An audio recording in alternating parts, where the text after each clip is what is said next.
Homeless twin girls were pushing a double stroller with twin babies through the snow. When the young billionaire opened the door to his mansion, he discovered a secret that broke his heart. The wind howled mercilessly through the deserted streets of New York, carrying snowflakes that danced in the frigid air before settling on the frozen asphalt. In the midst of the storm that grew fiercer by the minute, two small figures stood out against the white backdrop, fighting against the invisible current that seemed to want to push them back.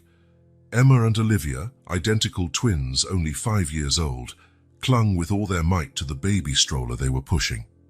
Their fingers, red and numb from the cold, could barely maintain a firm grip on the frozen metal handles.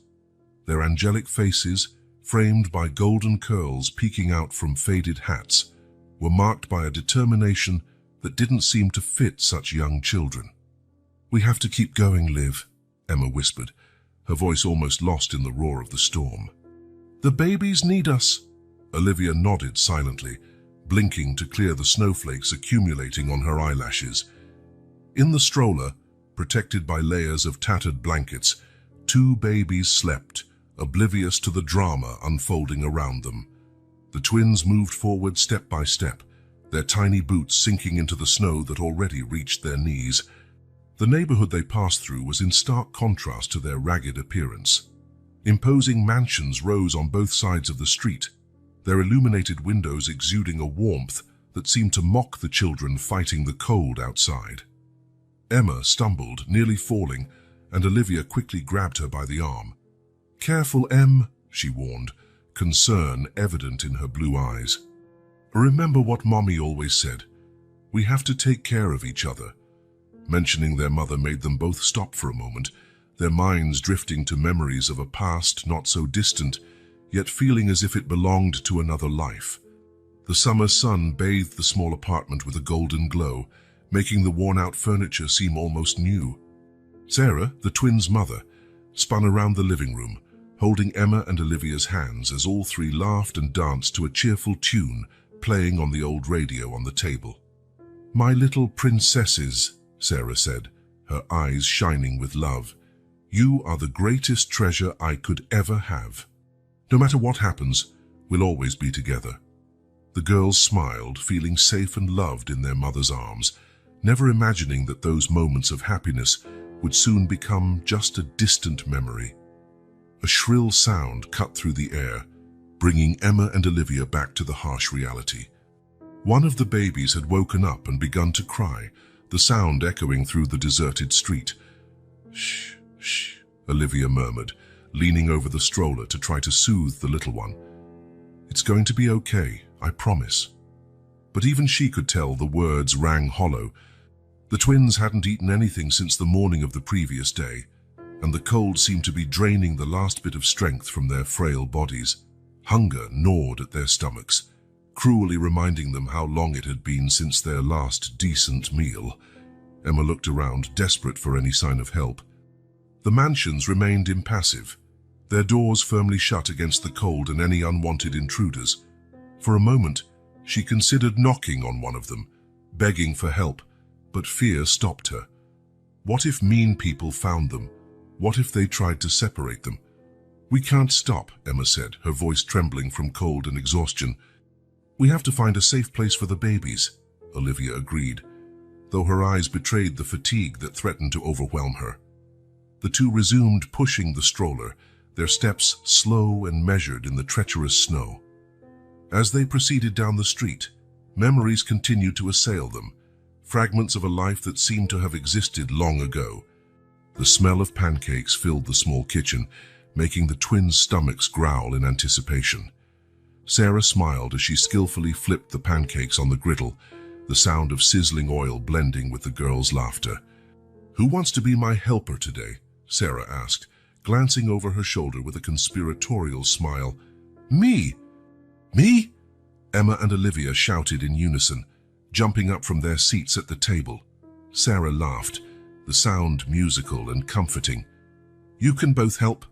Emma, you can get the plates, and Olivia, how about choosing the toppings?"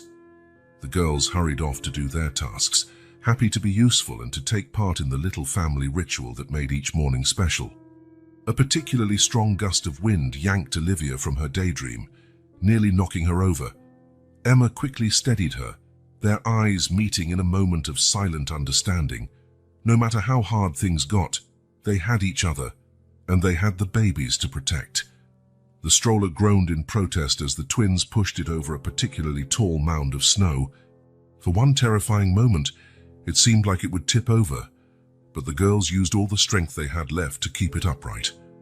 "Almost there," Emma muttered, though she had no idea where they were going. The snow was falling harder now, cutting visibility down to just a few feet ahead.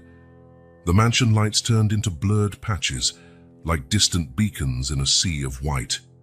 The babies began to fuss again, their tiny faces contorted with cold and hunger. Olivia tried to hum a lullaby, the same one their mother used to sing to them, but her voice came out shaky and weak.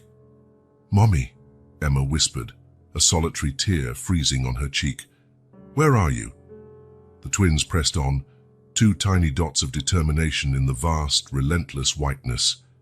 Their steps, though unsteady, carried the power of a love that surpassed their age, a protective instinct that drove them forward even when every movement felt like a struggle.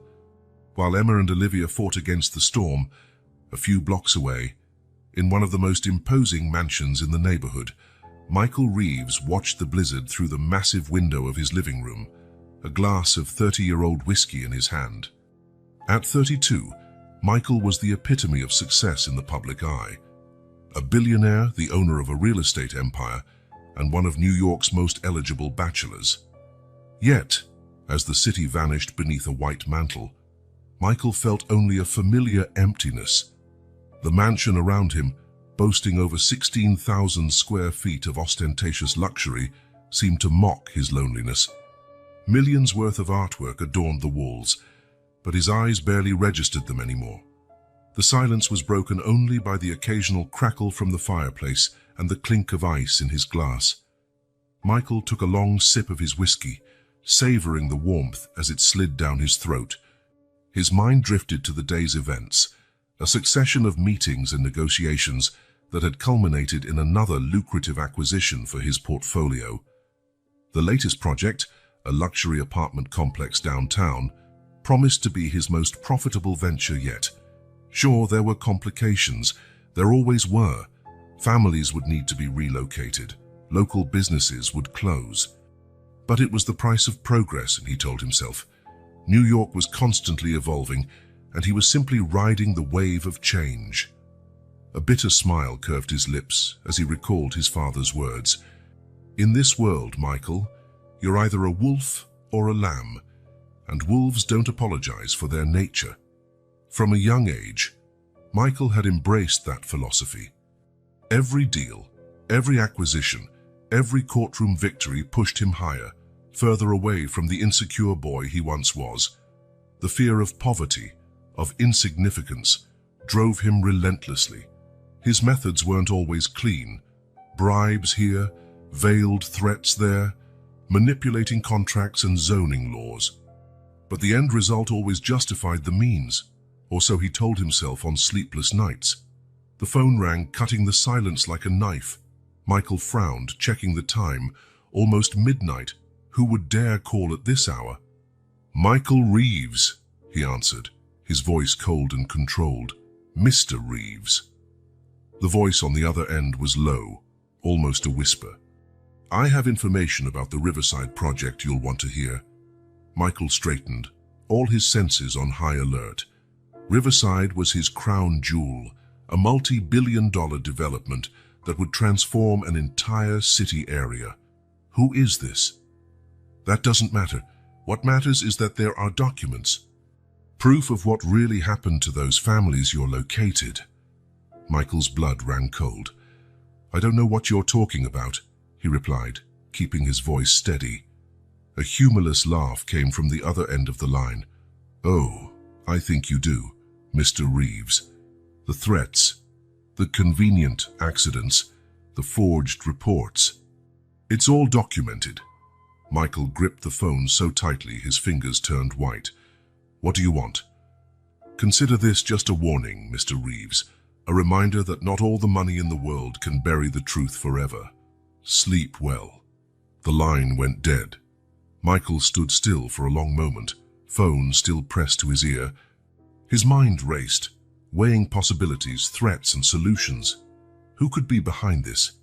A disgruntled former employee, a displaced resident seeking revenge. With a grunt of frustration, he threw the phone onto the couch. He needed another drink. As he headed to the bar, Michael tried to calm himself. This wasn't the first time he'd faced threats or blackmail. He had a team of lawyers ready to crush any accusation, enough money to silence most people. But something about this call troubled him more than usual. The calm, almost amused tone of the caller, as if they knew something Michael didn't.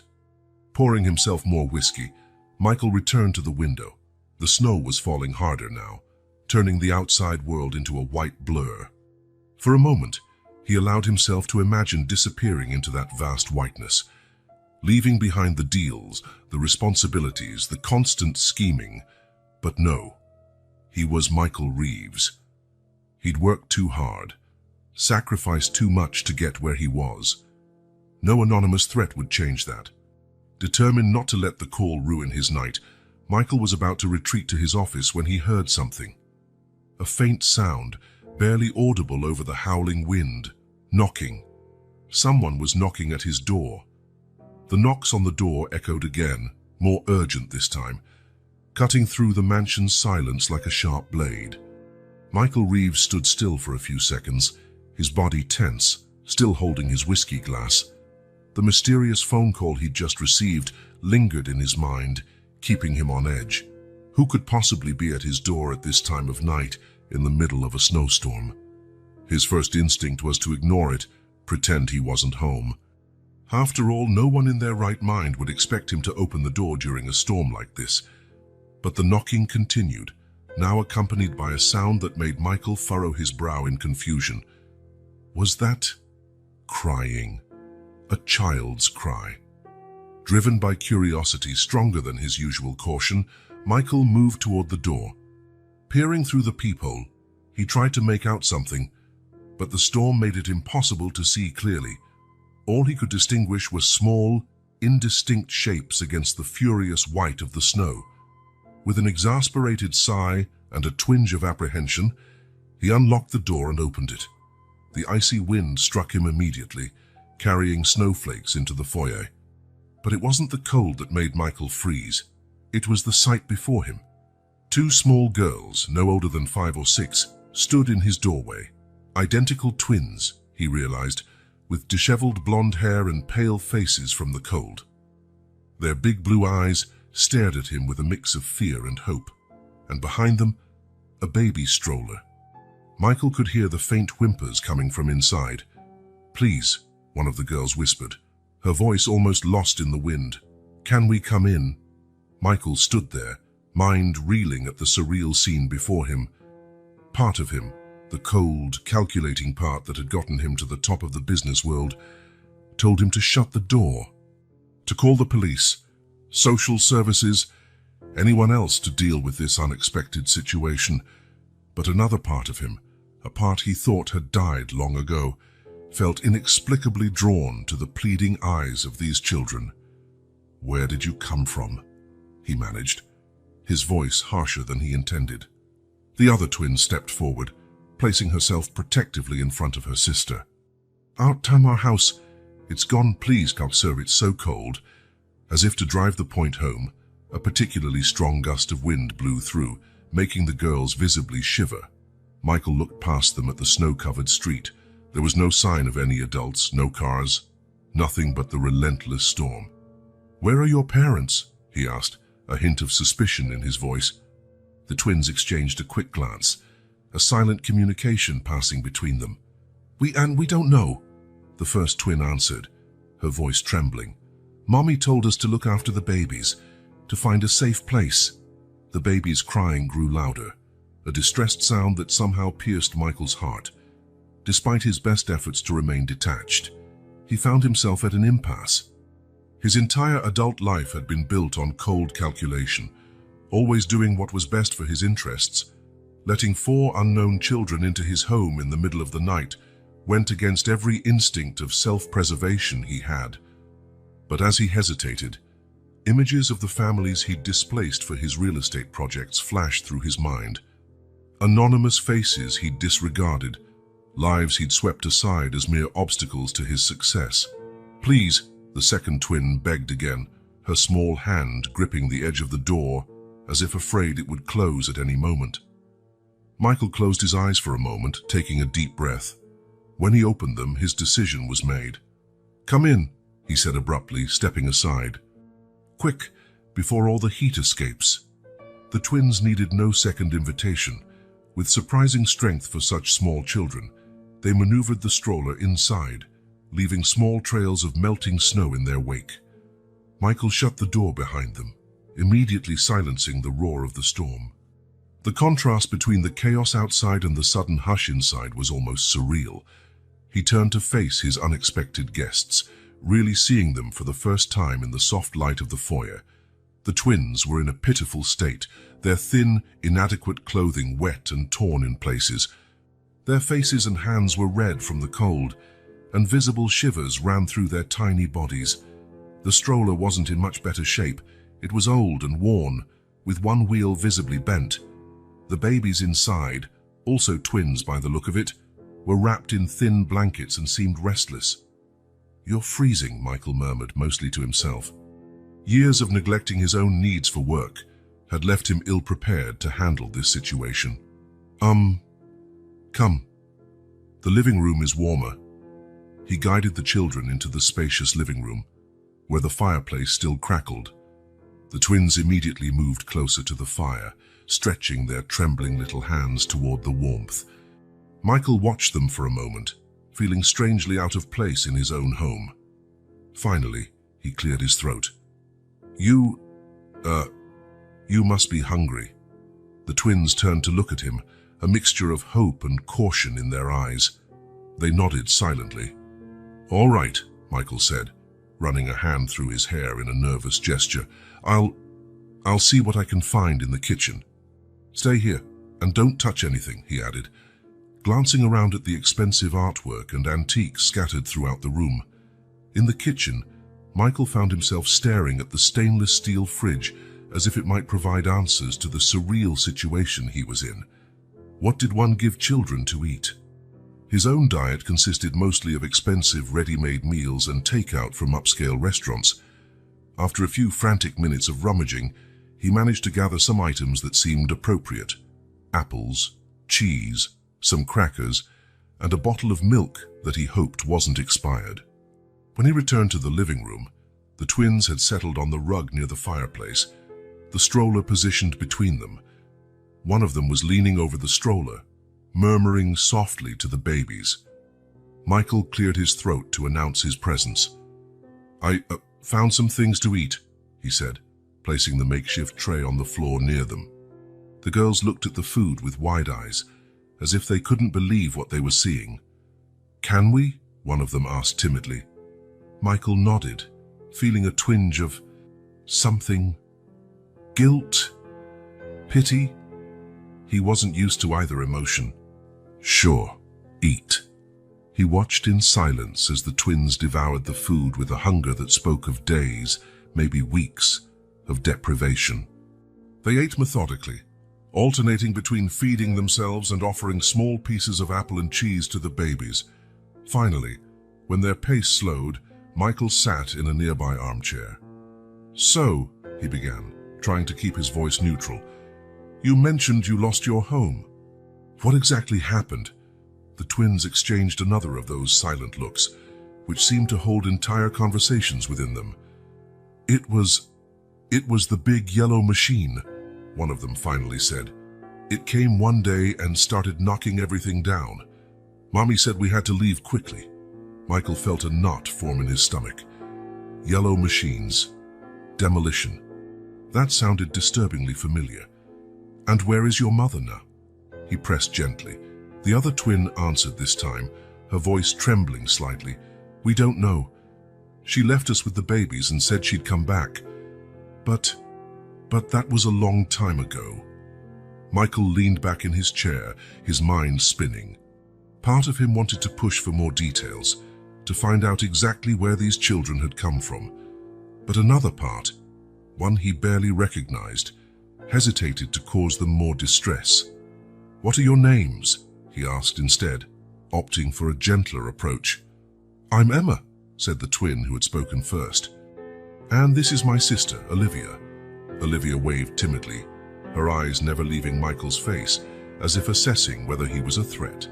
"And the babies?" Michael asked, leaning forward slightly to peer into the stroller. "They're our little brothers," Emma replied. "Ethan and Noah." Michael nodded slowly, trying to process it all. 4 children, alone on the street in the middle of a snowstorm. Their home demolished by yellow machines, a missing mother. None of it made sense. You don't have any other family? Anyone who can take care of you?" he asked, half hoping there was a simple solution to this unexpected problem. Emma and Olivia exchanged another look before Emma replied, "No, sir. It's just us and Mommy." Michael sighed, running a hand over his face. He was completely out of his depth. Handling contracts, negotiations, and even threats was one thing. But this, 4 vulnerable children in his living room, this was unknown territory. "Look," he said finally, "it's late and you obviously need rest. You can stay here tonight. Tomorrow we'll figure out what to do, okay?" The twins nodded, visible relief on their tired faces. "Thank you, sir," Olivia said softly, speaking directly to Michael for the first time. "You're very kind." Michael felt something stir in his chest at those words. Kind was not an adjective people usually used for him. Ruthless, shrewd, even cruel, yes, but kind. "Never. I'll make up a place for you to sleep," he said, standing abruptly. "Stay here, okay? I'll be right back." As he climbed the stairs toward the guest rooms, Michael tried to organize his thoughts. What was he doing? Letting these children stay was one thing, but then what? He couldn't just keep them here indefinitely.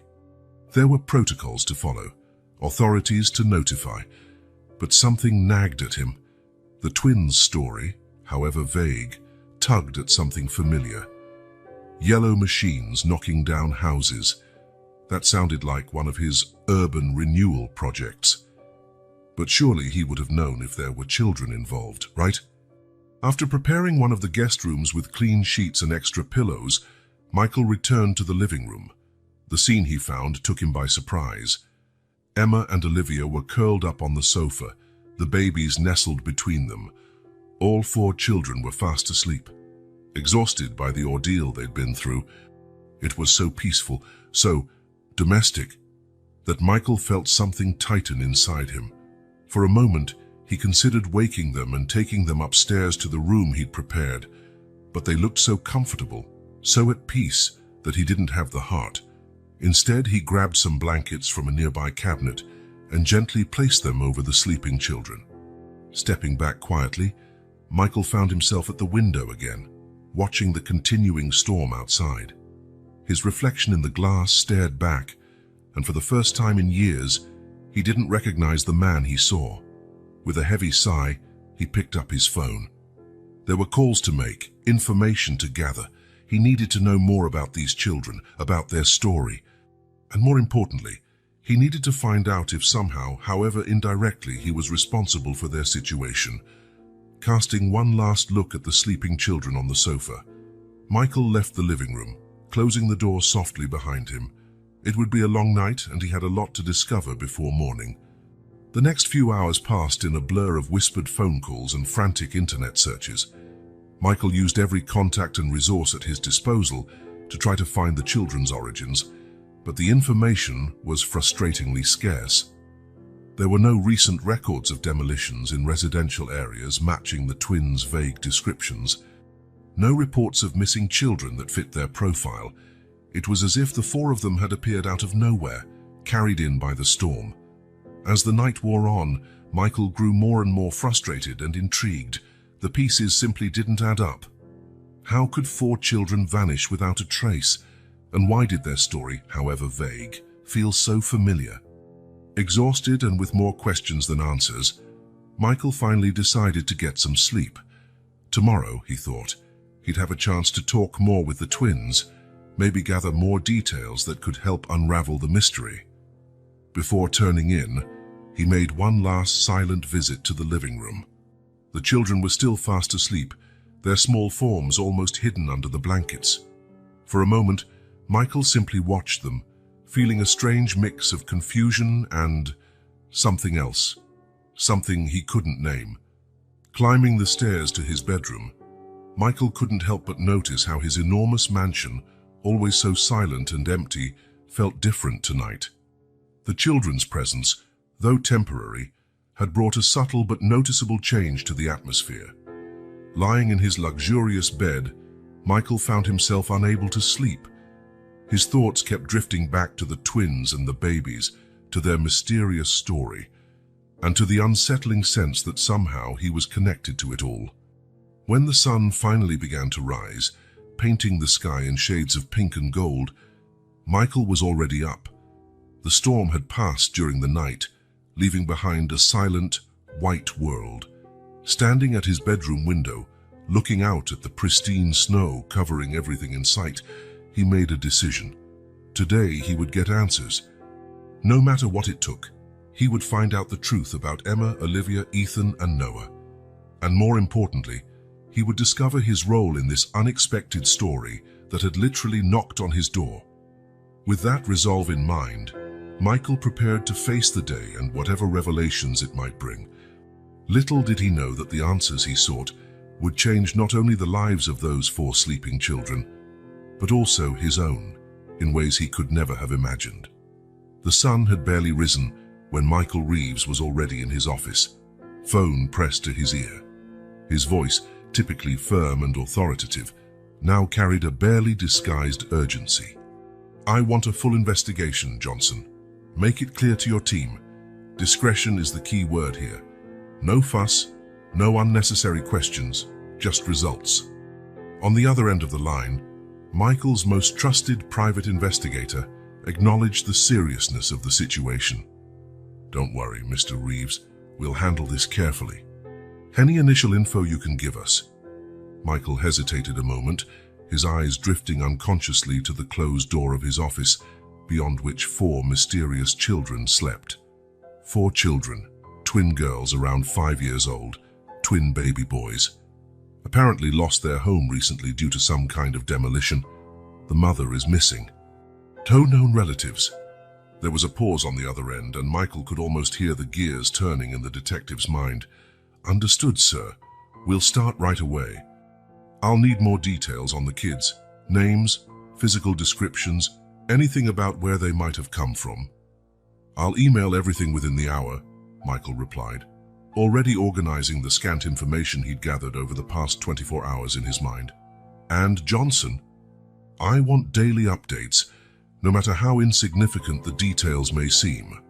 After hanging up, Michael leaned back in his leather chair, rubbing his temples in a tired gesture.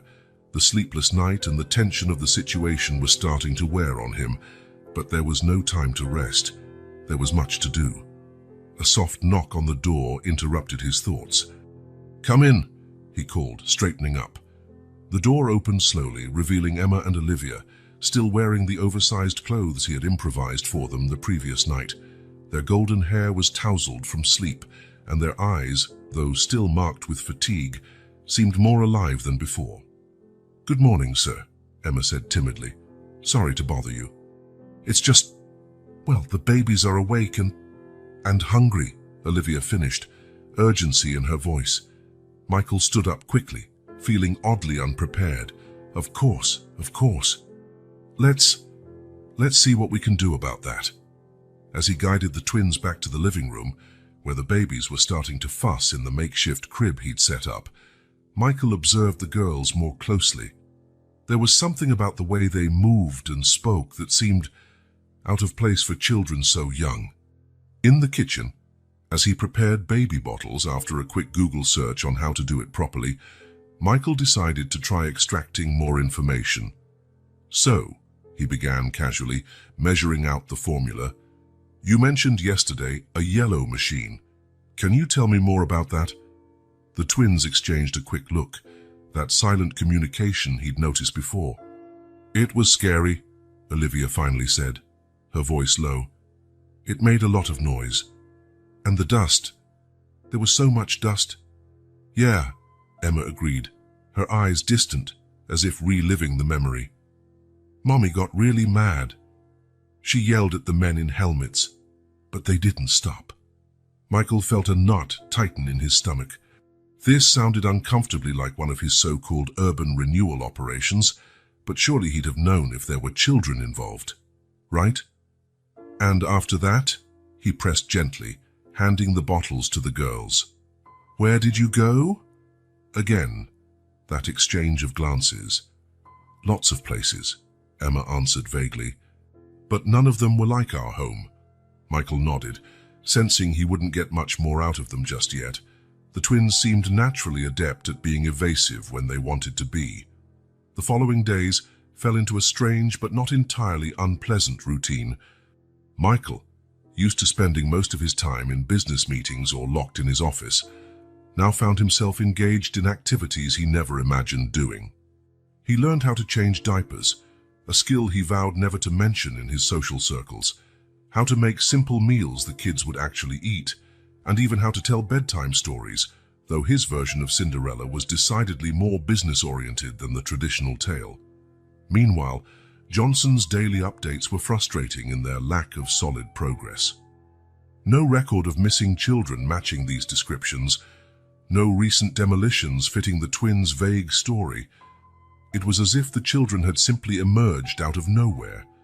One particularly calm afternoon, while Michael watched Emma and Olivia playing in the snow-covered backyard, Olivia made a comment that changed everything.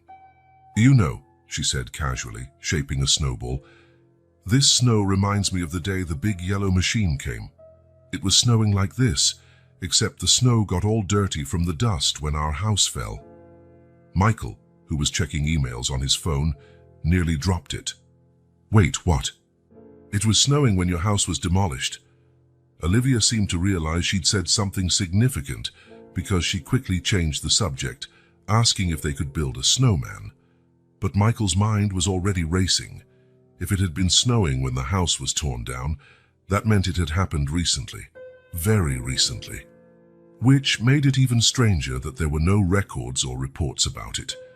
That night, after putting the children to bed, a task he was starting to enjoy, surprisingly, Michael made another call to Johnson. "I want you to redo the entire search," he instructed, "but this time focus only on the past 2 months, and pay special attention to any demolition activity that happened during recent snowstorms." As he waited for new leads, Michael found himself spending more and more time with the children. He watched in fascination as Emma and Olivia cared for the babies with a competence that seemed beyond their years.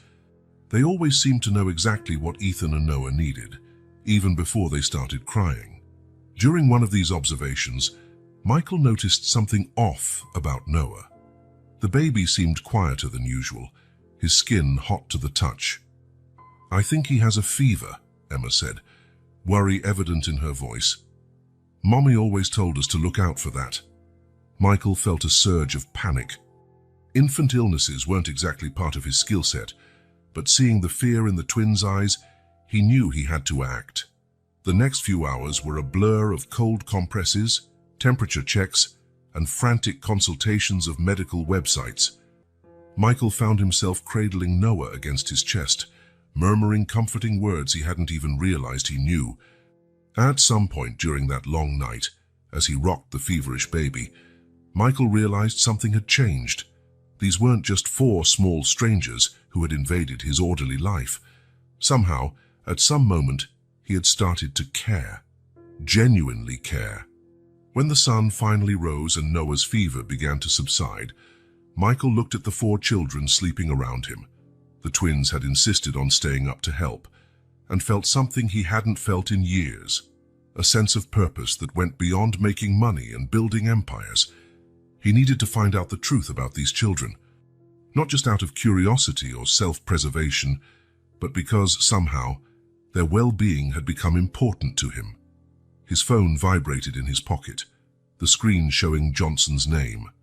Carefully, so as not to wake Noah, who was still in his arms, Michael answered.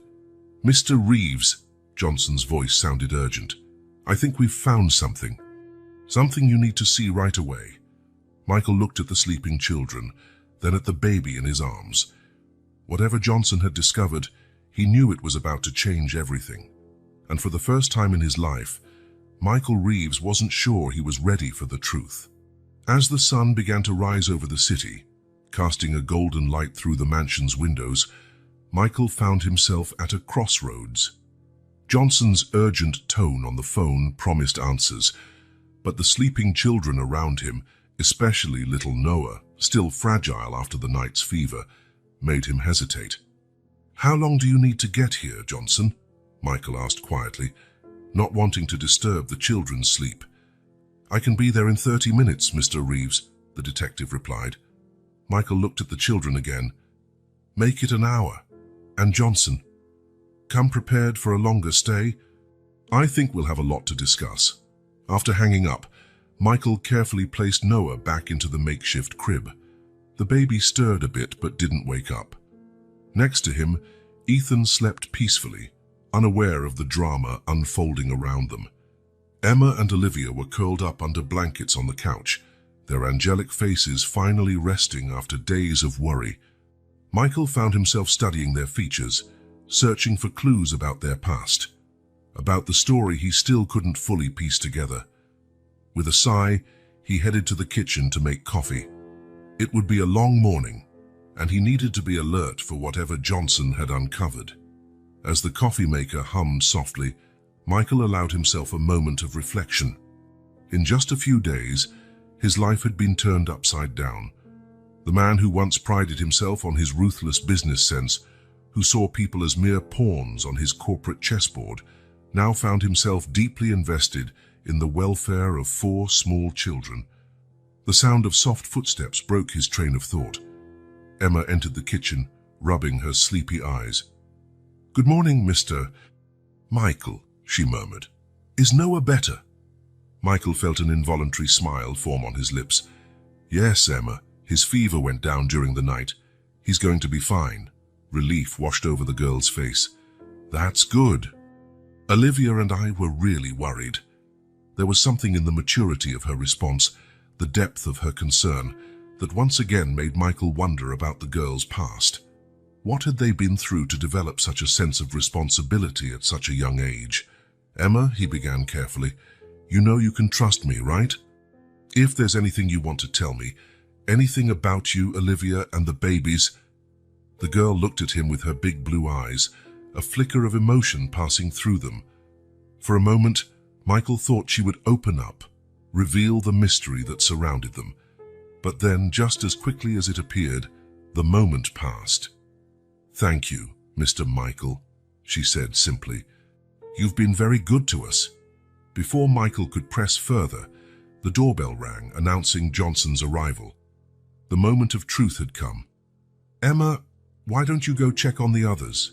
I have a friend coming over to discuss some business." The girl nodded obediently and left the kitchen, giving Michael one last curious glance before disappearing down the hallway. Taking one final sip of coffee for courage, Michael went to answer the door.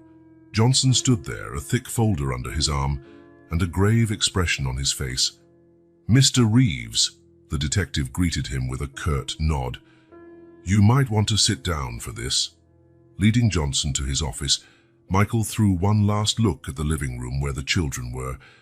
Whatever the detective had discovered, he knew nothing would be the same afterward. Closing the office door behind him, Michael prepared to finally unravel the mystery that had literally knocked on his door on that snowy night. Little did he know, the revelations to come would change not only his perception of the children, but also of himself and the empire he'd built. Michael shut the office door, the click of the lock sounding oddly final. Johnson was already seated, the thick folder open on the polished mahogany desk. The contrast between the room's formality and the personal nature of this investigation was not lost on Michael. "What did you find, Johnson?" Michael asked, his voice more tense than he cared to admit. The detective took a deep breath before beginning. "Mr. Reeves, do you remember the Riverside project?" Michael frowned. Of course he remembered. It was one of his most ambitious and controversial undertakings, a plan to revitalize a rundown area of the city into a luxurious neighborhood. "Yes, of course. What about it?" Johnson slid a photo across the desk.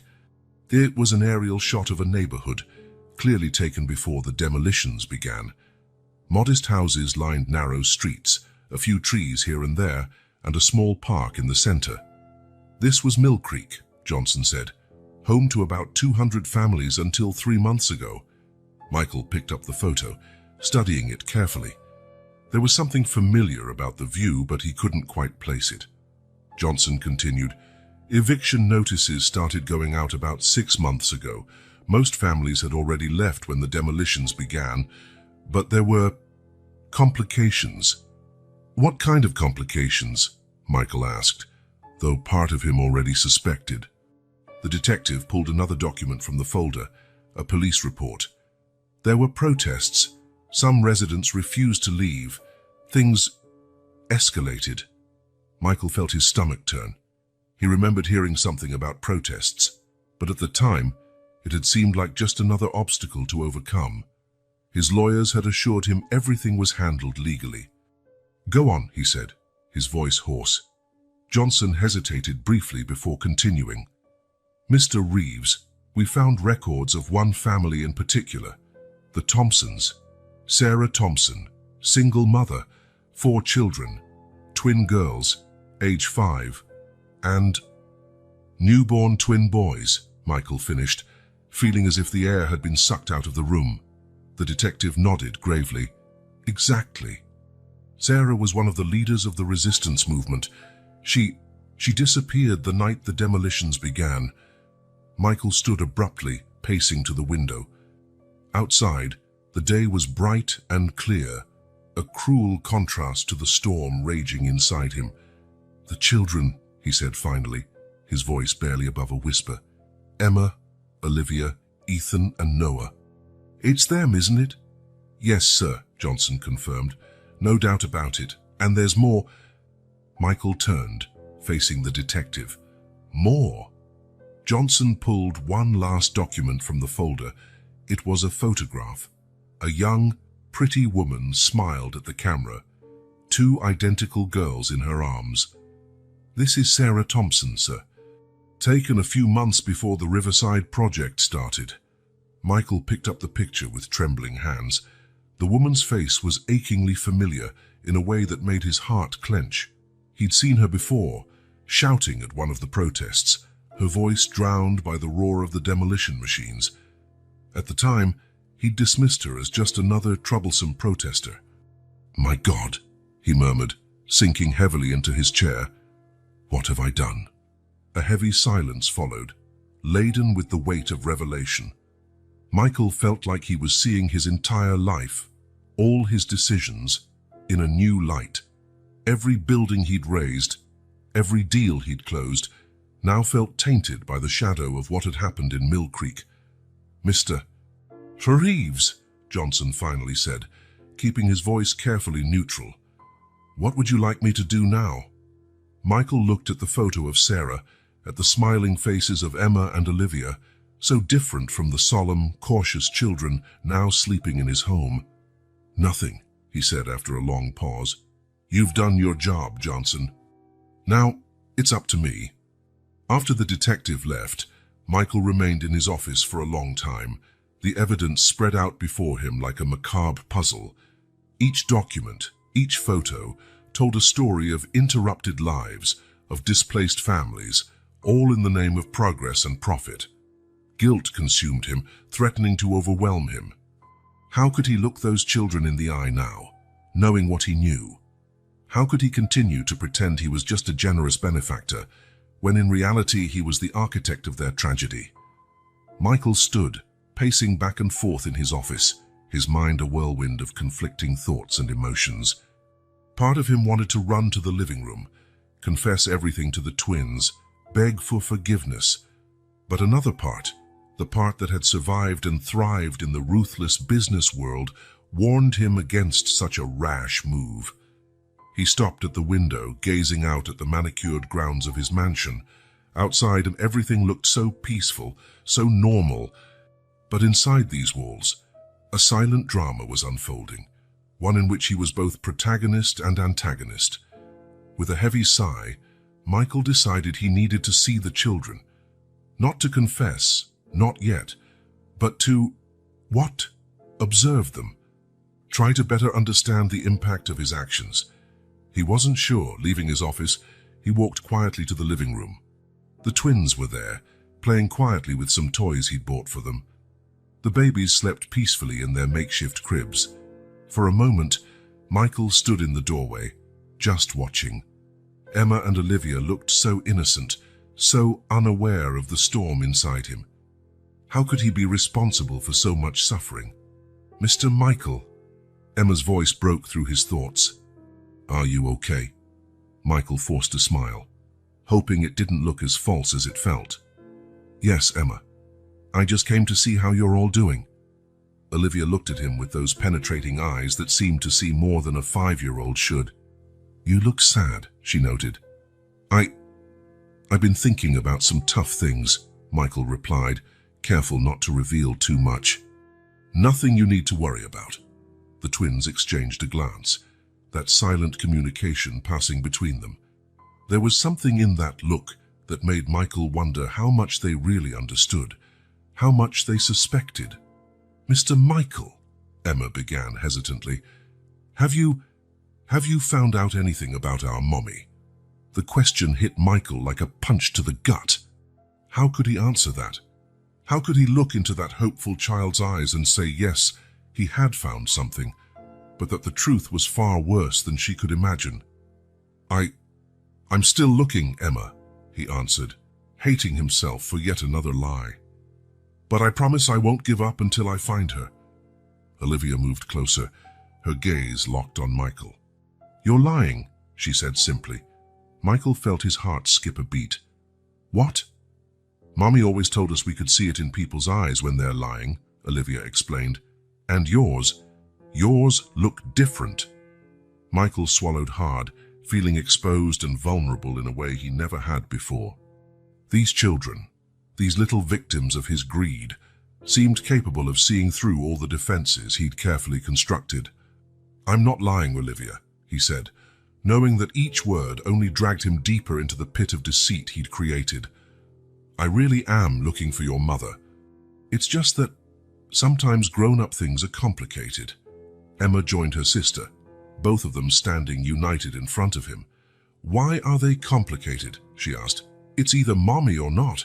Why can't you just tell us?" Michael felt sweat bead on his forehead. How had he gotten to this point? How had he, a man who negotiated billion-dollar deals without flinching, been cornered by 2 5-year-olds? "Girls," he began, trying to keep his voice steady, "I promise I'm doing everything I can to find your mother. But some things take time.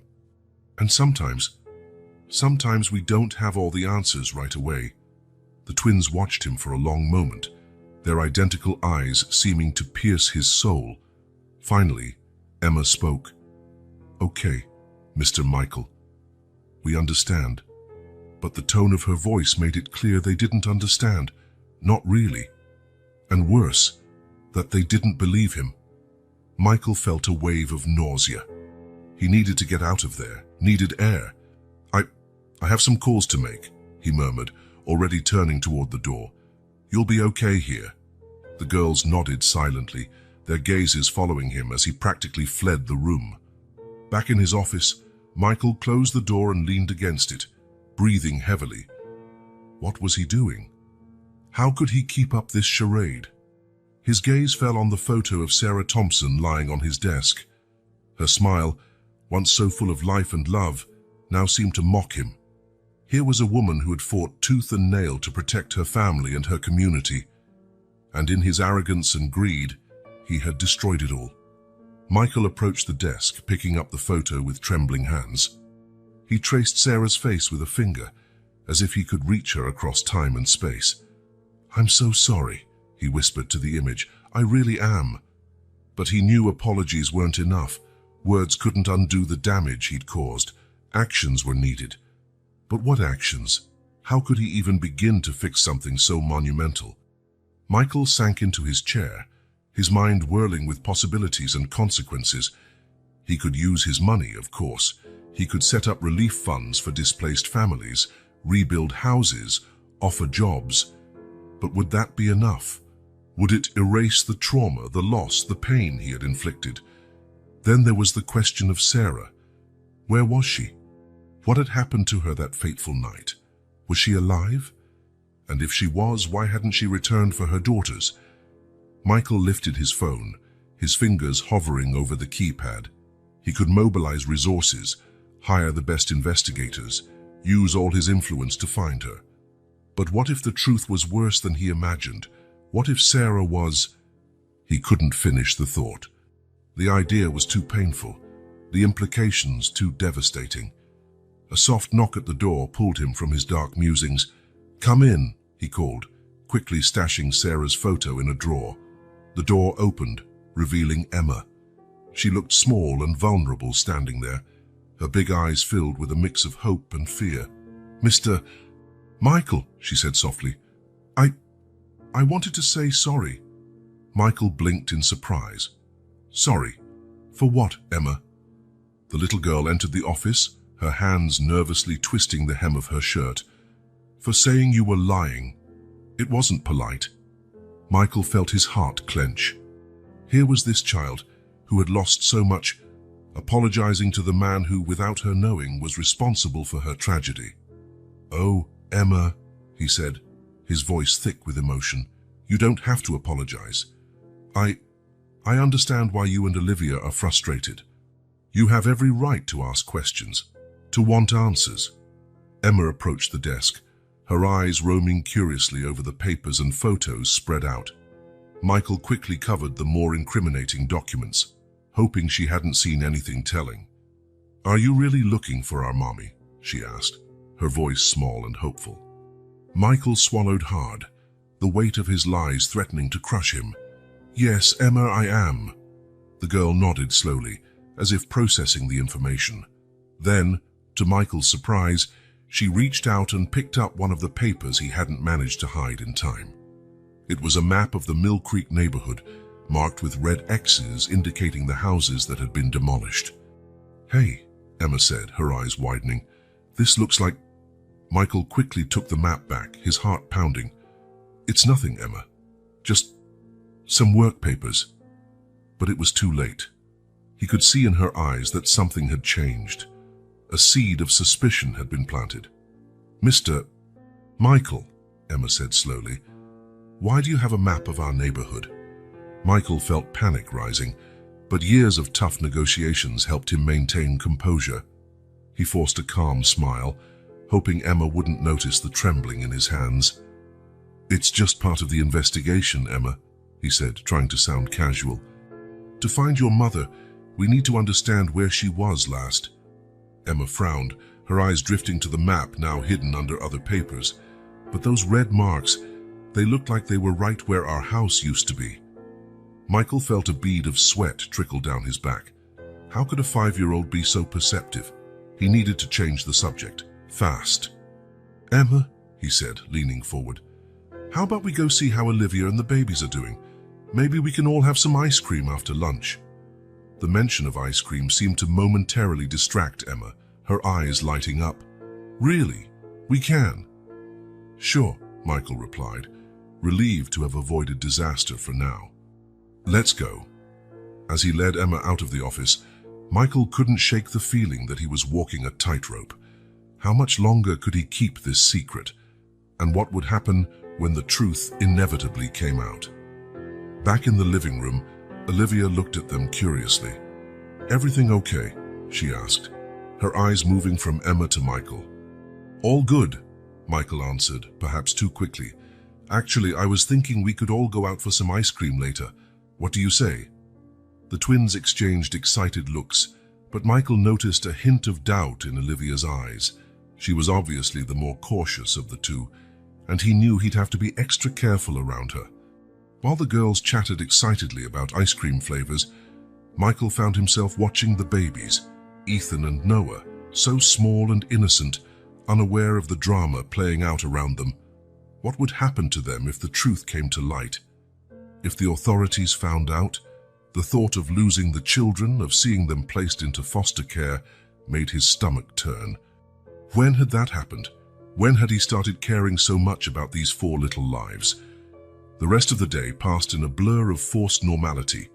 The ice cream outing, a quiet dinner, bedtime routines. Michael caught himself scrutinizing the twins' every move, looking for signs that they suspected more. Finally, with the children asleep, Michael retreated to his office. He knew he wouldn't be able to sleep, not with the weight of this secret pressing on his chest. Sitting in his chair, he picked up the photo of Sarah Thompson again. Her smile, once so full of life, now seemed accusatory. "What do I do?" he whispered to the picture. "How can I fix this?" But the photo remained silent, Sarah's eyes fixed on a point beyond him, as if she could see a future he couldn't yet imagine. With a heavy sigh, Michael picked up his phone. There was one call he needed to make, a decision he could no longer delay. "Johnson, it's me. I need you to assemble the best search team you can find, no matter the cost. We're going to find Sarah Thompson." As he gave the detective instructions, Michael knew he was stepping into uncharted territory. He was risking everything, his reputation, his fortune, possibly even his freedom, in the hope of making things right. But looking at the photo of Sarah, at Emma and Olivia's smiling faces, he knew he had no choice. For the first time in his life, Michael Reeves was doing something not for profit or power, but because it was the right thing to do. When he finally hung up the phone, the sun was already starting to rise, painting the sky in shades of pink and gold. A new day was beginning, bringing with it the promise of change and perhaps redemption. Michael stood and walked over to the window. Outside, the world kept spinning, oblivious to the drama unfolding within these walls. But for him, and for the 4 small lives under his roof, nothing would ever be the same. Casting one last glance at Sarah's photo, Michael made a silent vow. He would find answers. He would fix what he'd broken. And somehow he would find a way to make peace with his past. The path ahead would be long and difficult, filled with obstacles and painful revelations.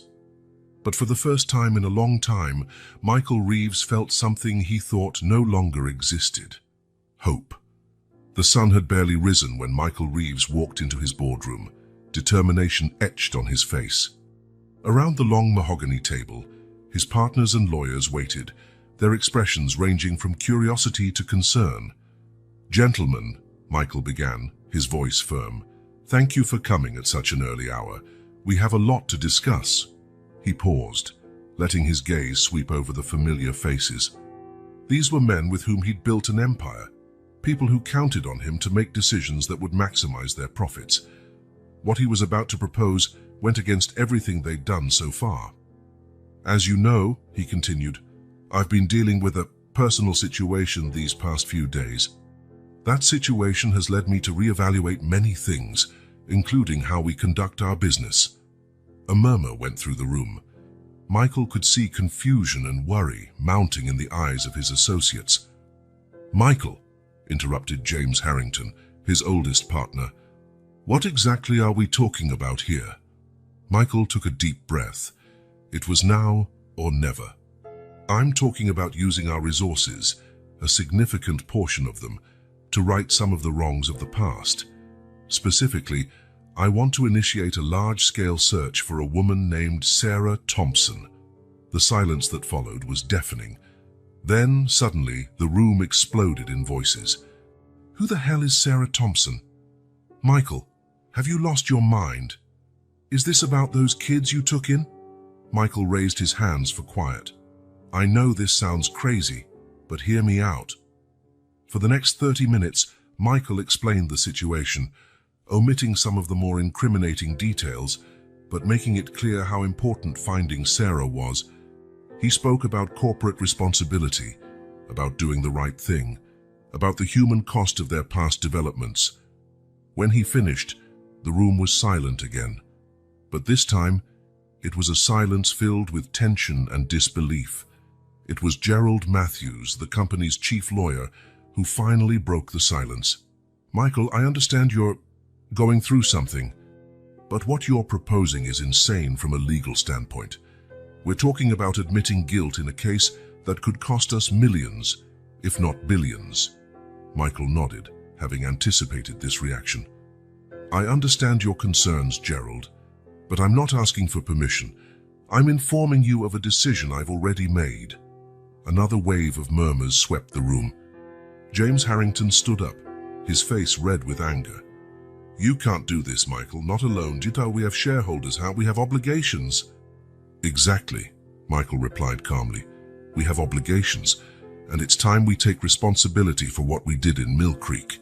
The mention of Mill Creek caused more agitation. Everyone there knew the Riverside project had been controversial, but few knew all the sordid details. "If we do this," Gerald warned, "we're opening ourselves up to a flood of lawsuits. Every displaced family, every closed business, they'll all come after us." Michael nodded again. "I know, and I'm prepared for that. In fact, I want to start setting up a compensation fund for all families affected by our projects in the last 5 years." The room erupted in protest. Michael let it go on for a few minutes before raising his voice. "Enough. I know this isn't what you expected to hear today. I know it goes against everything we've built, but things have changed. I have changed." He paused, letting his gaze roam the room one more time. "Those of you who want out, who don't agree with this new direction, I understand. I'll buy your shares at market value plus a 20% premium.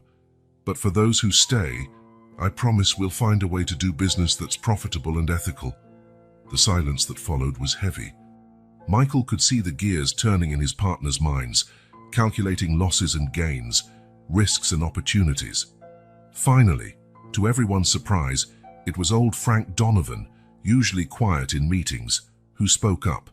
"You know, Michael," he said, his voice gravelly with age, "when I started in this business more years ago than I care to admit, this is how we did things. We cared about people, not just profits. Maybe it's time we return to our roots." A murmur of agreement went around the table, not from everyone, certainly, but from some. It was a start. Michael felt a weight lift from his shoulders. "Thank you, Frank. Anyone else?" In the hours that followed, plans were made and strategies outlined. Some partners left, vowing never to speak to Michael again.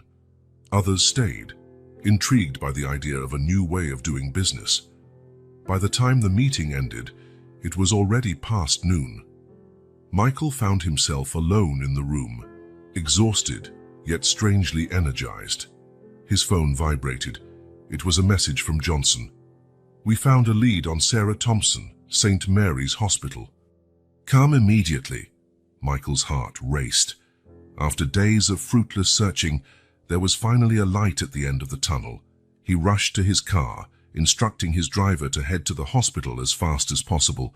During the ride, his mind swirled with possibilities. What condition would Sarah be in? How would he explain everything to the children? St. Mary's Hospital was an old, worn building, clearly underfunded and overburdened. Michael felt a pang of guilt thinking about how many hospitals like this could have been improved with the money he'd wasted on unnecessary luxuries. Johnson waited for him at the entrance. "This way, Mr. Reeves. But I should warn you, the situation is delicate." They walked through crowded corridors, past patients on gurneys and overworked nurses. Finally, they reached a treatment ward. "She's been here since the night of the demolition," Johnson explained quietly. "Brought in as a construction accident victim. She suffered severe injuries but has been slowly recovering." Michael felt a mix of relief and apprehension. "Is she conscious? Does she know who she is?" Johnson nodded grimly. "Yes, but she hasn't spoken much. Doctors think it might be emotional trauma as well as physical." They stopped at a closed door. Michael hesitated, his hand on the doorknob. Behind this door was the mother of the girls he'd taken in, the woman whose life he'd inadvertently destroyed. Taking a shaky breath, he turned the handle. Sarah Thompson was sitting up in bed, looking out the window. She seemed pale and fragile, but when she turned to Michael, her eyes were clear and alert. "Who are you?" she asked, her voice rough from disuse. Michael felt his heart skip a beat. "My name is Michael Reeves," he began, approaching cautiously. I came to help." Sarah studied him for a long moment.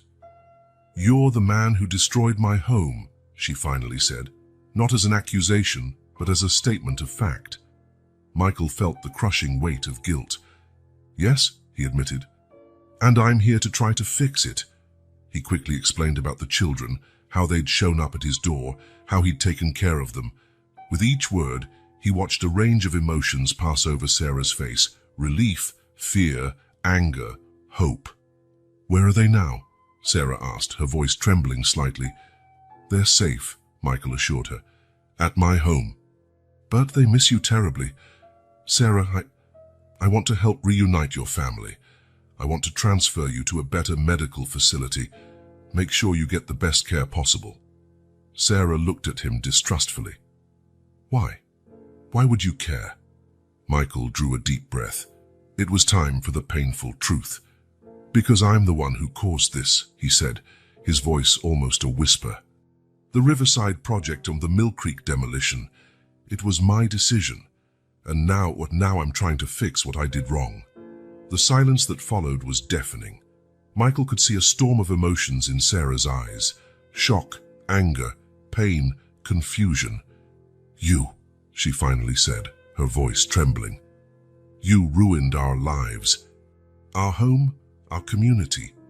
Michael lowered his head, unable to face the accusation in her eyes. "I know," he said softly, "and there aren't enough apologies in the world for what I did.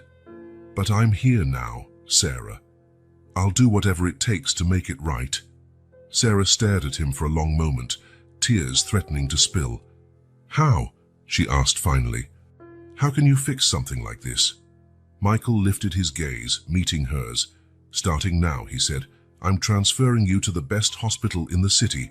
I'll make sure you get the best treatment possible, and I'll bring your children to see you. Emma, Olivia, Ethan, and Noah, they're waiting for you." At the mention of her children's names, something broke inside Sarah. The tears she'd been holding back finally began to fall. "My babies," she sobbed. I thought I'd never see them again." Michael moved closer, tentatively offering her a tissue. "They're all right, Sarah. They're amazing. And they never lost hope of finding you."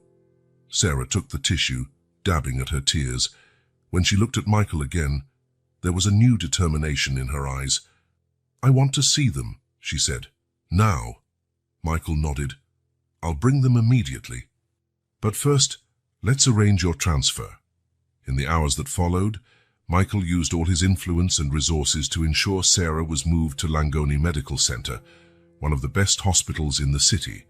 He personally oversaw every detail, making sure she had the finest room, the best doctors, everything top-notch. Meanwhile, he called his housekeeper, asking her to get the children ready for a hospital visit. He knew he needed to prepare Emma and Olivia for what they would see, but how to explain without revealing all the truth? Finally, with Sarah settled comfortably in her new room, Michael went to pick up the children. The car ride was silent, the twins watching him with a mix of curiosity and apprehension. "Where are we going, Mr. Michael?" Emma finally asked. Michael took a deep breath. "Girls, remember how I told you I was looking for your mom?" They both nodded, their eyes growing wide with anticipation. "Well," Michael continued carefully, "we found her. She's in the hospital, recovering from an accident, and we're going to see her now." The car filled with exclamations of joy and anxious questions. Michael did his best to answer, always careful not to reveal his part in the events that had separated their family. When they reached the hospital, Michael had to restrain the twins from running through the corridors. "Remember," he gently cautioned, "your mom is still recovering. We need to be calm and careful." At last, They reached Sarah's room. Michael knelt down to the twins' level. "Are you ready?" he asked softly. Emma and Olivia nodded, their small hands clutching his. Michael opened the door. The moment Sarah saw her daughters was something Michael would never forget. Her face lit up with a love so pure, so intense, he felt his heart tighten. The girls froze for a second, as if they couldn't believe what they were seeing. Then, with shouts of, "Mommy!" they ran to her bedside. Michael stood back, watching the family reunite in a rush of tears, laughter, and hugs. He felt both part of it and completely separate, the unwilling architect of this meeting, but also the reason they'd been apart in the first place. When the initial wave of emotion subsided, Sarah looked up over her daughters' heads, her eyes meeting Michael's. There was a silent question there, one he knew he'd have to answer soon. In the days that followed, Michael divided his time between the hospital and his company. At the hospital, he watched Sarah's slow recovery, amazed by her strength and resilience. The children spent every possible moment with their mother, filling the room with laughter and stories.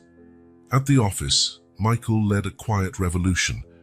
The compensation fund was being established. New affordable housing projects were planned, and a new code of ethics was implemented. Not everyone was happy about the changes, but Michael stood firm in his new vision. One quiet afternoon at the hospital, while the children napped after a long play session, Sarah finally brought up the elephant in the room. "Michael," she said softly, "I think it's time we talked." Michael nodded, feeling a knot form in his stomach. He knew this moment would come eventually, but that didn't make it any easier. "The kids told me how you found them, how you took care of them," Sarah began. "But there's something that doesn't add up. Why would you, a billionaire, care so much about 4 homeless kids?" Michael took a deep breath, gathering the courage for the confession he was about to make. "Sarah, the truth is, I'm responsible for what happened to you and your family. The Riverside Project, the demolition of Mill Creek, all of it was my doing." He saw shock and pain cross Sarah's face, but pushed on before he lost his nerve. "I didn't care about the real consequences of my actions. But when your daughters showed up at my door that snowy night, something changed. For the first time, I saw the real human cost of my greed." Sarah regarded him intently, her expression a mask of conflicting emotions. "You destroyed our lives," she said, her voice trembling. "Our home, our community." "I know," Michael replied, guilt raw in his voice, "and there aren't enough excuses in the world for what I did. But I'm here now trying to make it right, not just for you and your kids, but for every family affected by my developments."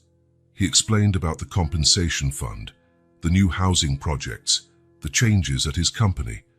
Sarah listened in silence, her emotions unreadable. When he finished, a heavy pause followed. Finally, Sarah spoke. "I want to hate you, Michael. A part of me really does, but I see how my children look at you. I hear the stories they tell, and now hearing all this, I don't know what to think." Michael nodded, fully understanding her confusion. "I don't expect your forgiveness, Sarah. I don't deserve it. But I promise I'll do everything I can to make sure you and your kids have a safe, stable future." Sarah studied him for a long moment before replying, "Forgiveness is a process, Michael. It's not something I can just hand over. But I'm willing to try. For my children, for our community, and maybe even for you." Sarah's words, though not an outright pardon, brought a wave of relief washing over Michael. It was more than he expected, more than he felt he deserved. "Thank you, Sarah," he said softly. "I promise I won't let you down." In the days that followed, a new dynamic began to form. Michael continued his regular visits, bringing the children to see Sarah and assisting with her recovery. The twins, noticing the shift in the adults' relationship, started asking questions. One day, Emma, ever the more observant of the two, approached Michael. "Mr. Michael," she began tentatively, "why does Mommy sometimes look at you in a strange way? like she's sad and happy at the same time. Michael exchanged a glance with Sarah, who nodded slightly. It was time for the truth.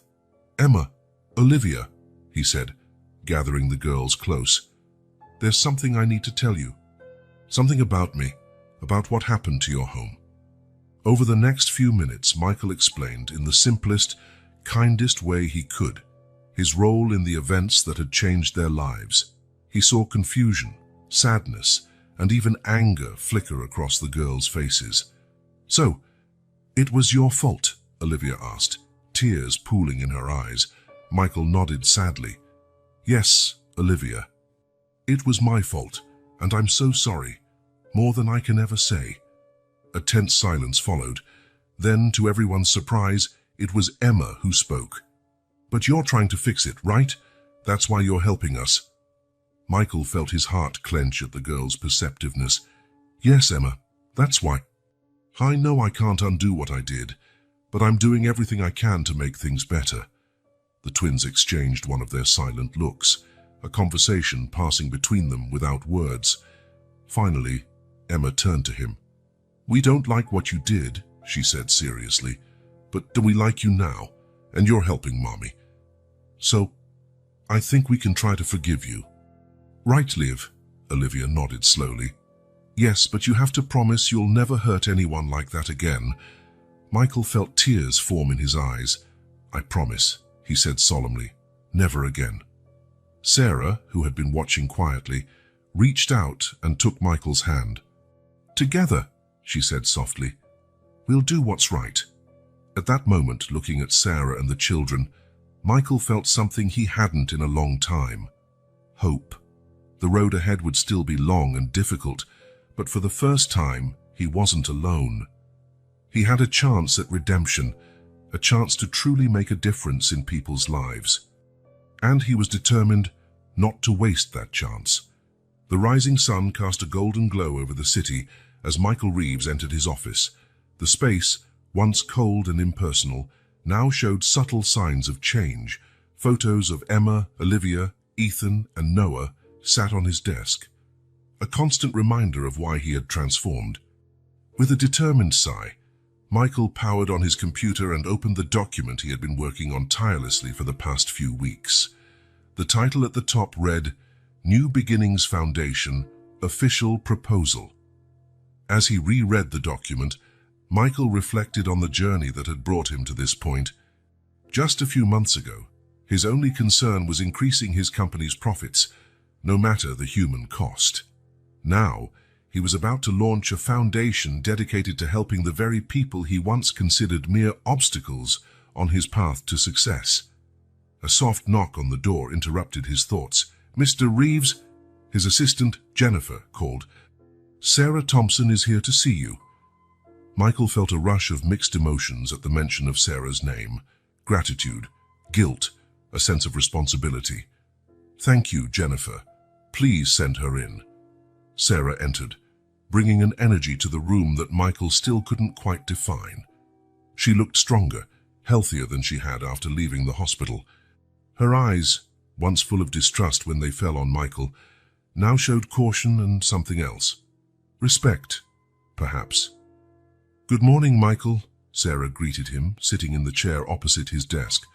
"The kids send their regards. Emma and Olivia insisted I give you this."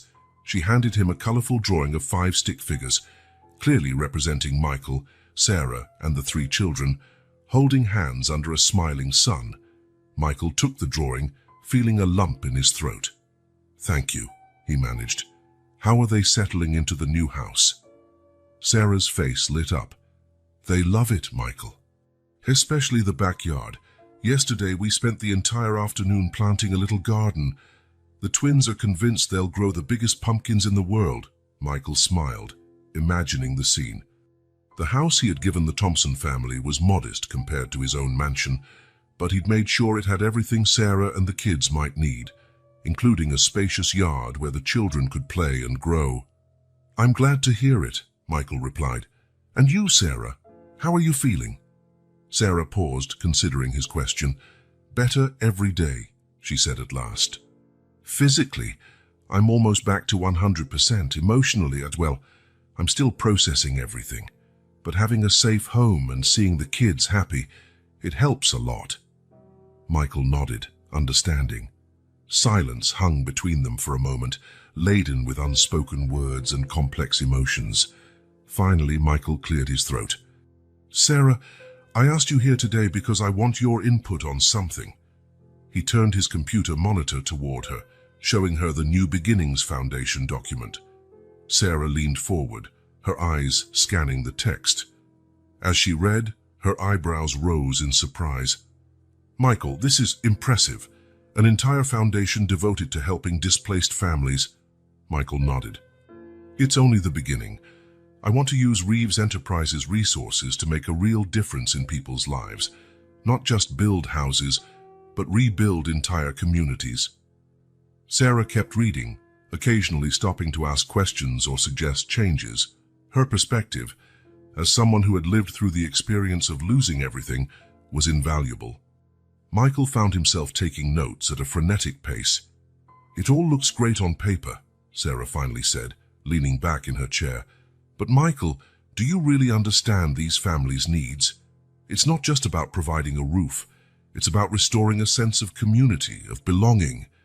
Michael hesitated. Honestly, no, I don't fully understand. That's why I need your help, Sarah. You and the kid, you can show me what really matters. Sarah studied him for a long moment, as if gauging his sincerity. At last, she nodded. All right, let's do it. But on one condition. What's that? Michael asked, eager. You have to come with us, not just to meetings or charity events. I want you to see firsthand what life is like for these families, to really understand the impact of your actions, past and future. Michael felt a mix of apprehension and determination. The idea of facing the full consequences of his past actions was daunting, but he knew it was necessary. Agreed, he said firmly. When do we start? Sarah smiled, a genuine smile that didn't quite reach her eyes. How about right now? There's a place I want to show you. Hours later, Michael found himself in a neighborhood he barely recognized. Dilapidated houses lined narrow streets, many clearly abandoned. Children played in makeshift playgrounds built from old tires and wooden planks. The air felt heavy with a near-palpable sense of despair. This, Sarah said softly, is what's left of Oakwood, one of the first neighborhoods your company revitalized. Michael felt his stomach twist. He vaguely remembered Oakwood, one of his early projects, one that first put him on the map as a successful developer. At the time, he'd celebrated the profits without ever considering the human cost. My God, he murmured, watching an entire family squeeze into a rusty old trailer. I had no idea. Sarah watched him closely. It's easy not to know when you don't have to face the consequences of your actions, Michael. But these people? They live with those consequences every day. As they walked through the neighborhood, Sarah pointed out places and people, telling their stories. Old Mr. Johnson, who lost the hardware store his family had run for 3 generations. Young Maria, who had to drop out of school to help care for her younger siblings when the family lost their home. Each story was like a stab to Michael's heart. He'd spent years convincing himself that progress justified any cost. Now, seeing the faces and hearing the stories of those who'd paid that cost, he felt only shame and a burning desire to make things right. Sarah, he said finally, his voice thick with emotion, I want to help, not just with money or new houses. I want to rebuild all of this. The community, the businesses, the hope. How do we do that? Sarah looked at him, a flicker of surprise in her eyes. For a moment, Michael saw in her not just the mother of Emma, Olivia, Ethan and Noah, but the community leader she'd been before his actions forced her to fight solely for survival. Well, she began slowly, first, we have to listen to the people. Really listen. Find out what they need, what they want for their future. We can't just impose our vision of how things should be. Michael nodded, already making mental plans. We could hold community assemblies, not just for Oakwood, but for every neighborhood affected by our past projects. And for future projects too, Sarah added. If we're really going to change things, we need to rethink completely how we approach urban development. In the months that followed, Michael threw himself wholeheartedly into this new challenge. The New Beginnings Foundation was officially launched with much media fanfare, but the real work took place far from the spotlight. Guided by Sarah and the children, Michael spent countless hours in neighborhoods like Oakwood. He listened to stories, dried tears, and gradually began to truly understand the impact of his past actions. Emma and Olivia, with their childlike innocence and unique perspective, often provided surprising insights. It was Emma's idea to create reading clubs in each neighborhood after noticing how many kids lacked access to books. Olivia, meanwhile, suggested community gardens, recalling fondly the small garden they'd had in Mill Creek. As the Foundation's projects took shape, Michael also began to completely overhaul Reeves Enterprises' approach to urban development. Affordable housing became a priority, along with preserving local businesses and community spaces. One day, while reviewing plans for Oakwood's revitalization, Sarah made a comment that changed everything. "You know, Michael," she said, pointing at the design, "this all looks great on paper, but have you asked people what they actually want in a home?" Michael blinked, caught off guard. Well, we have market research, demographics." Sarah shook her head, a compassionate smile on her lips. "Data is important, but it doesn't tell the whole story. Come with me. I want to show you something." She led him to a small park in what was left of old Oakwood. There, a group of children played, their laughter echoing in the afternoon air. "See that tree?" Sarah pointed to an old oak. "That's where all the neighborhood kids used to gather after school. And that bench? That's where the elderly would sit and play chess on weekends. These are the things that make a house a home, Michael. Not just walls and a roof, but memories and connections." Michael looked at the scene with new eyes. "I think I understand," he said slowly. "We're not just building structures, we're recreating a home." Sarah smiled, a genuine smile lighting up her face. "Exactly. And that's why we need to listen to people. Really listen." From that day on, Reeves Enterprises' planning process changed drastically. Michael instituted a series of community forums where future residents could voice their needs and desires. Emma and Olivia, fulfilling their roles as junior consultants, often participated, offering fresh ideas and perspectives. One particularly moving initiative emerged when Olivia casually mentioned how she missed the small community garden they'd had back in Mill Creek. "Mommy always took us there to plant tomatoes," she said, a touch of nostalgia in her young voice. That simple observation led to the creation of community gardens in all of Reeves Enterprises' new developments. Not only did they provide fresh produce for residents, but they also became gathering places, strengthening community bonds. As the months passed, Michael's transformation became increasingly evident. The man who once viewed people as mere figures on a spreadsheet now spent hours talking to future residents, hearing their stories and worries. Sarah, for her part, blossomed in her new role as a consultant to the foundation.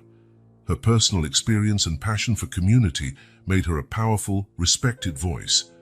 Michael often found himself admiring her strength and resolve, grateful to have her as a partner in this undertaking, even as their relationship remained strictly professional. Finally, after months of hard work, the big day arrived, the inauguration of the new Oakwood. The neighborhood was a vision of modern, sustainable community living. Affordable homes and apartments mingled harmoniously with green areas, playgrounds, and communal spaces. The old oak tree, which Sarah had pointed out so many months before, stood as the heart of the new Central Park. Michael once again stood before a podium, but this time the atmosphere was pure celebration. "A year ago," he began, "we made a promise not just to rebuild houses, but to rebuild homes, not just to construct buildings, but to rebuild a community. Today, I'm proud to say we've fulfilled that promise." Applause erupted from the crowd, many of them with tears in their eyes. Michael saw familiar faces, people he'd met along the way, each with their own story of loss and hope. "But this isn't the end," Michael continued. "It's only the beginning. The real work of building a community happens every day. In the small interactions, the friendships formed, the traditions created, and that, my friends, is something we'll do together." After the speech, as families explored their new homes, Sarah approached Michael, the twins and babies by her side. "You did it," she said softly, a genuine smile on her face. Michael shook his head. "We did it, all of us." That evening, after the festivities, Michael led Sarah and the children to a special house in the heart of the new neighborhood. "I have one more surprise," he said, smiling. When he opened the door, Sarah gasped. The house was perfect, spacious yet cozy, with touches that recalled their old home. On the walls were photos of the family, smiling down at them. "Michael," Sarah whispered, tears in her eyes, It's beautiful." "It's yours," Michael said simply. "If you want it." Sarah looked at him, a mixture of emotions on her face. "Michael, it's too much, I can't accept it." Michael shook his head. "Please, Sarah. It's not a debt or an obligation. It's a new beginning for you and the kids, a chance to rebuild your life in the community you helped shape." Emma and Olivia were already darting from room to room, exclaiming in delight at every discovery. The babies, now almost a year old, watched with wide eyes from their strollers. Sarah hesitated a moment, then nodded slowly. "Thank you, Michael. This means a lot to us." A few weeks later, the Thompson family had fully settled into their new home. Michael visited regularly, always keeping a respectful distance, aware that despite everything they'd been through together, he was still partly responsible for their initial suffering. Ethan and Noah's first birthday came quickly. Sarah held a small party in the new home's backyard, inviting neighbors and friends from the community. Of course, Michael was invited, arriving with gifts for the twins and a large basket of plants for the community garden Sarah had started. As he watched the children play, the adults chat and laugh, Michael felt a wave of emotion. This scene, so simple yet so powerful, was the tangible result of his journey toward redemption. Sarah approached him, offering a slice of cake. "A penny for your thoughts," she said gently. Michael smiled, accepting the cake. "I'm just grateful for all of this, for you and the kids giving me a chance to do what's right." Sarah nodded, her gaze drifting to the children. "You know, Michael, when we first met, I hated you. I thought you were the worst kind of person, but now I see that people can change. They can choose to be better." "Thank you, Sarah," Michael replied, feeling the weight of her words. "That means more than you can imagine." As the party continued around them, Michael reflected on his journey. From a cold, calculating man focused only on profit, he had transformed into someone who valued people above all else. He wasn't perfect, he still made mistakes, but he was committed to learning and growing. And though his relationship with Sarah remained platonic, a constant reminder of the complexities of their shared past, Michael knew he'd found something far more valuable than romance. He had found purpose, redemption, and a kind of family he'd never imagined possible. Watching Emma and Olivia help the twins open their presents, seeing Sarah chatting animatedly with neighbors, Michael finally understood the true meaning of community. It wasn't about buildings or projects. It was about connections, about belonging. With a smile, he joined the children, helping the twins assemble their new toys. The future was still uncertain, and there was much work to be done, but for the first time in his life, Michael Reeves was exactly where he needed to be, doing exactly what he needed to do. And that, he realized, was the true meaning of home.